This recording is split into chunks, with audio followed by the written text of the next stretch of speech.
Hello, Abigail here with the Tarotscopes for Aries season, Leo sun, moon, and rising. My Leos, this Aries season is extra special, more special than all the other times I've said something is extra special because it begins in the middle of the eclipse portal. It also begins in the middle of a Venus retrograde and a Mercury retrograde. It is a lot, and Mars is still in detriment. We have Neptune preparing to move into Aries. It'll do that in the middle of this Aries season. We've got the both Mercury and Venus stationing direct in April. I will say, kind of just looking at the energy, I don't think a whole lot is going to get moving. Not on a cosmic level. The universe is doing its eclipse thing of really expediting stuff through the eclipse portal. It's just not stuff that we may be aware of or able to control or may feel great about, depending on what that stuff is. Um, So, just kind of on the personal front, we're not really getting a whole lot done. A lot of stuff is being done for us. And it might also feel a little bit like to us, but we still have our own unique individual power and strength. It just feels like we're a little helpless right now. Um, and, the readings, while not all of them are grim, I will say Cancer just got probably one of the most intense readings I've had in a long time on these. If you have a Cancer placement, go check that out. Um, it'll be okay. It's just this season is just energetically a lot. And for someone who's ruled by the moon and someone like you who's ruled by the sun, the two kind of luminaries, it does feel very heavy. You do have some really helpful stuff coming into this reading. It's also very earth heavy, which I think is going to be helpful with grounding you down.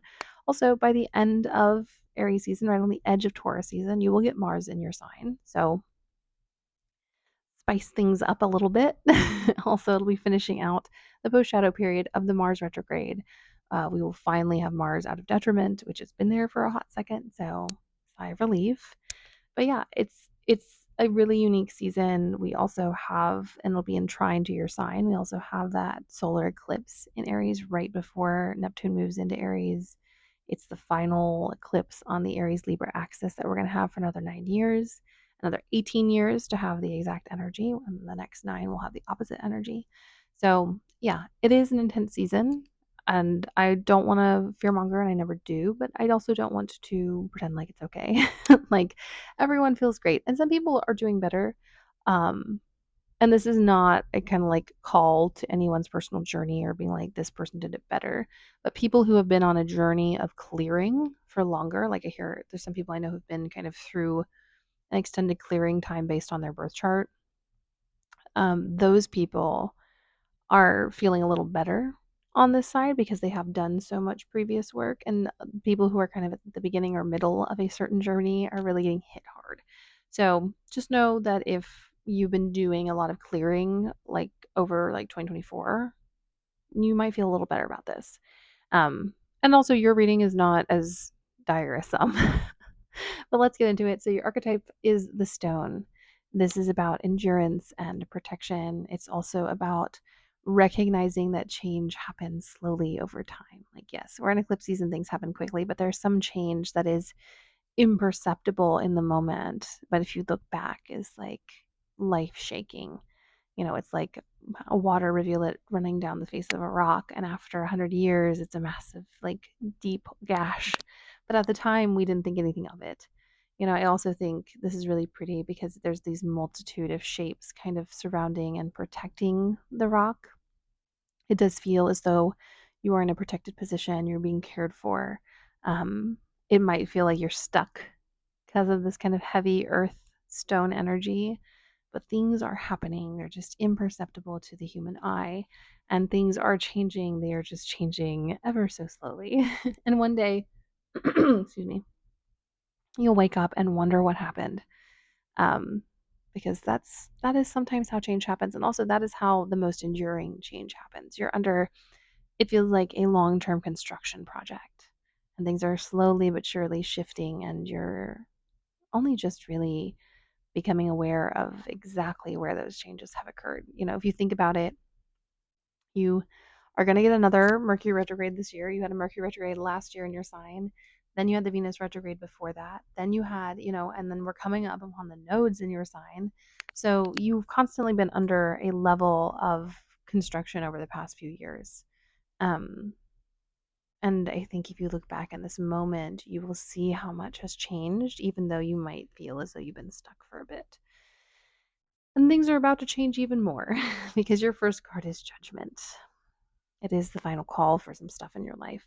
Some things have finished out their time and are being called away, and you are being asked to release and to reconfirm or reassert what your desires and your needs are in this moment.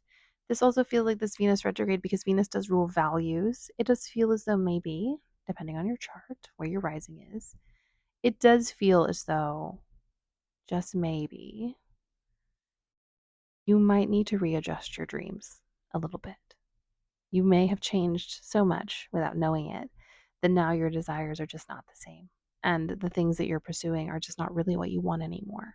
And this moment of judgment is you having to recognize what is done, what is finished, and what hopes and dreams need to change or shift or be buried with a wreath of flowers.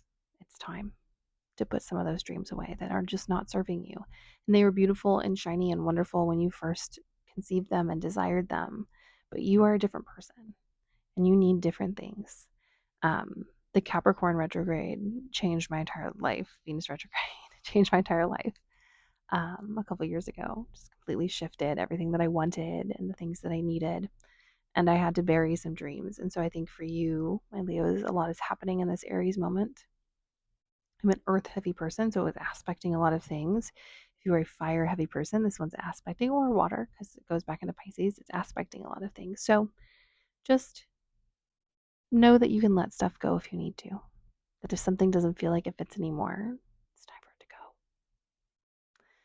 And then we have the Hierophant, which is a beautiful card to get right after this. It's a card of Taurus. Like I said, you have a lot of earth going on here. This I have Taurus. It's time to learn and to find new things. And maybe it's time for you specifically to mentor or to find a mentor. It's time to kind of hone some skills and to seek out higher knowledge or impart some higher knowledge that you have accumulated over this kind of extended period of like stone transformation with that archetype card. So, yeah, it's time to expand your horizon. It's time to seek higher things and new things and educate yourself and be curious about what you need and desire.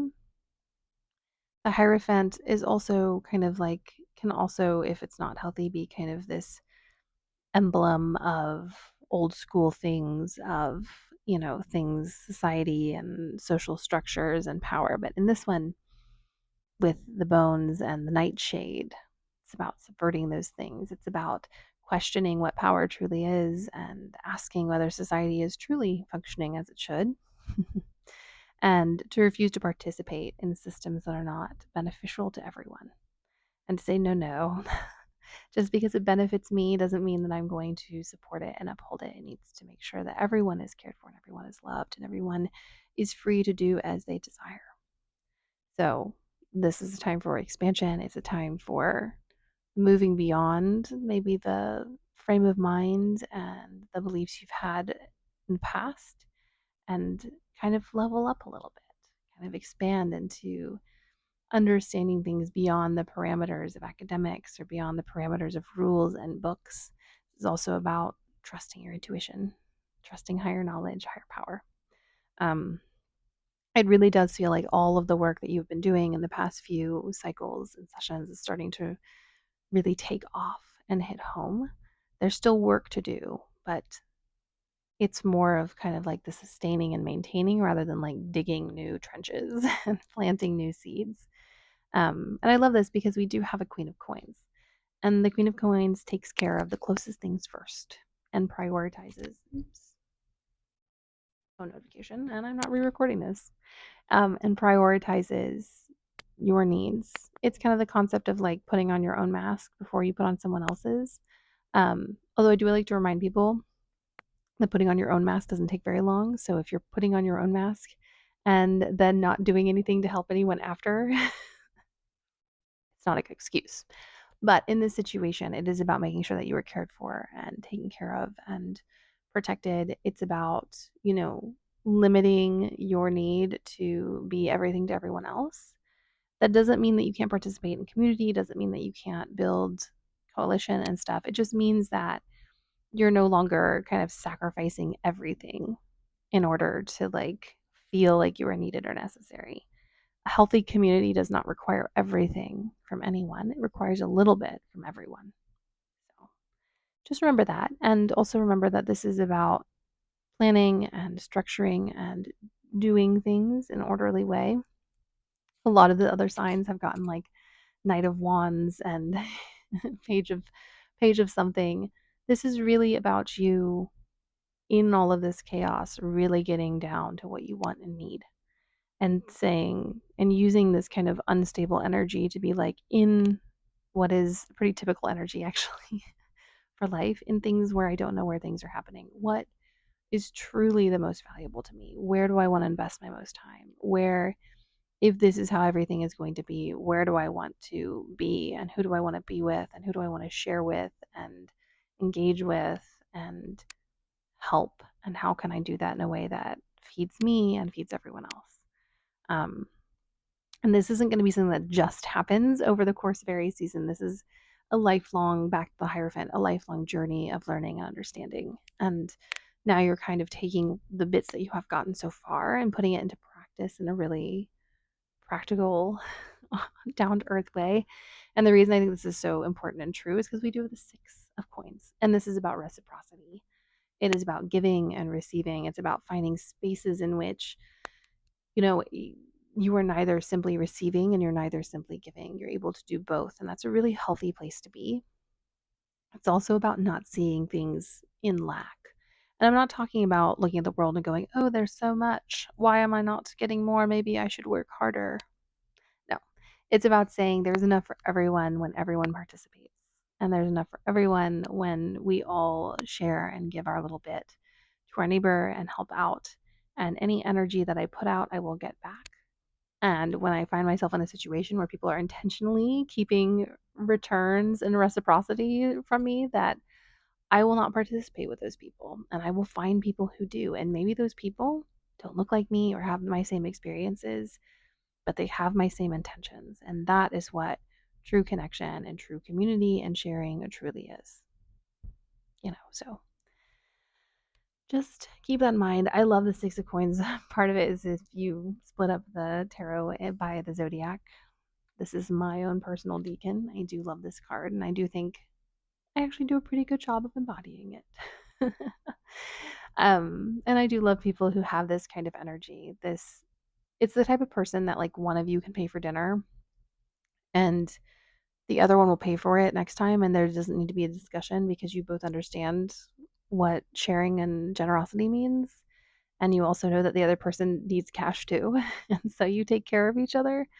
So yeah, it's just all of this giving and receiving. I do feel like this energy is going to be a little rough. It's going to feel like there is a lot of lack, especially with you needing to let go of some things that were really important to you at one point and still are. They just don't fit you anymore. When you're feeling a little emptied out after releasing some things, go find this card. Go find the Six of Pentacles. Go find where you can receive something good and go find where you can give something really delightful. Leo, as a sun, you have so much to give, this wild, growing, nurturing energy that can also scorch as well. It's massively powerful. And in this season, I really think you're being called to harness it in a really concrete way. And I think all of this kind of earth-ish energy is really speaking to the fixedness of Leo. Leo is a fixed sign. What that means is it doesn't start seasons, it doesn't end seasons, it's right in the middle. So Taurus is right in the middle of the spring, Leo is right in the middle of the summer, Scorpio is right in the middle of the fall, and Aquarius is right in the middle of the winter. So it is this kind of the reason you're fixed is because you don't experience that transition in whatever planet placement sign that you place that where your planets fall. So, it is a moment to embody that. It can be frustrating to be fixed, but there are other parts of your chart. Your chart contains everything, just kind of intense pockets of certain energies. And now is the time to really harness that kind of power and that endurance that a fixed sign has, and to really um, settle into what it can mean to be a Leo in all of its fullness. And the thing is, like, I think Leo gets misunderstood a lot as like the sign that wants to dance on tables. I would actually put that down to Sagittarians and Gemini. It's a more of a mutable thing to do something that's silly goofy, or that Leos constantly want to be seen, and that's just not the case. Depends on your other placements, depends on specifically where it sits in your chart. Also, there is such a thing as having so much visibility, it's too much. Like a Leo rising with a Leo sun conjunction might be a lot. You might enjoy getting attention, but what is the quality of that attention?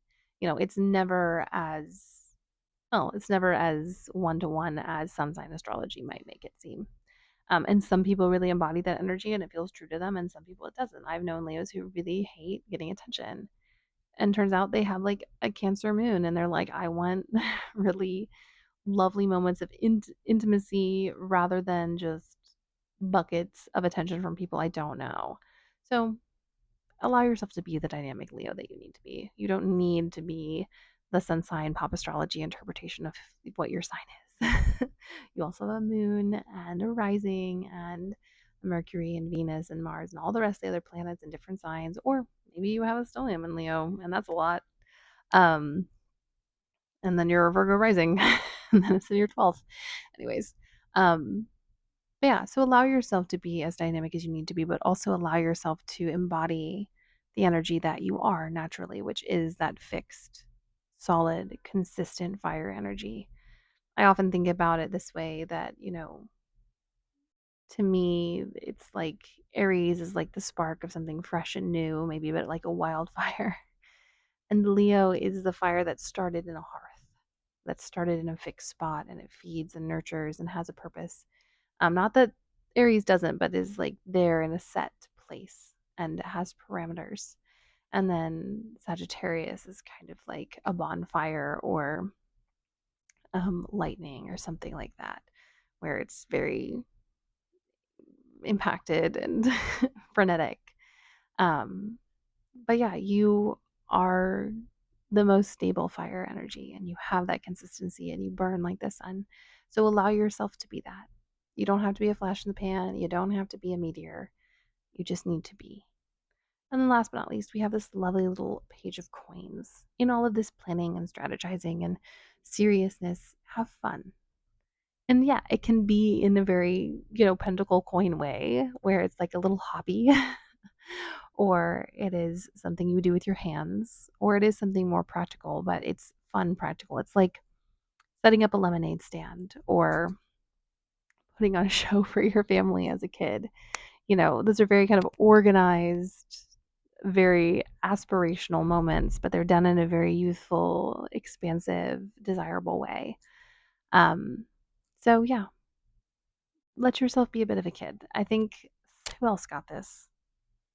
It might have been Taurus who got this. It was either Taurus or Aries who got this. But like, make mud pies in whatever metaphorical way you need to make mud pies. Have fun. Do something silly.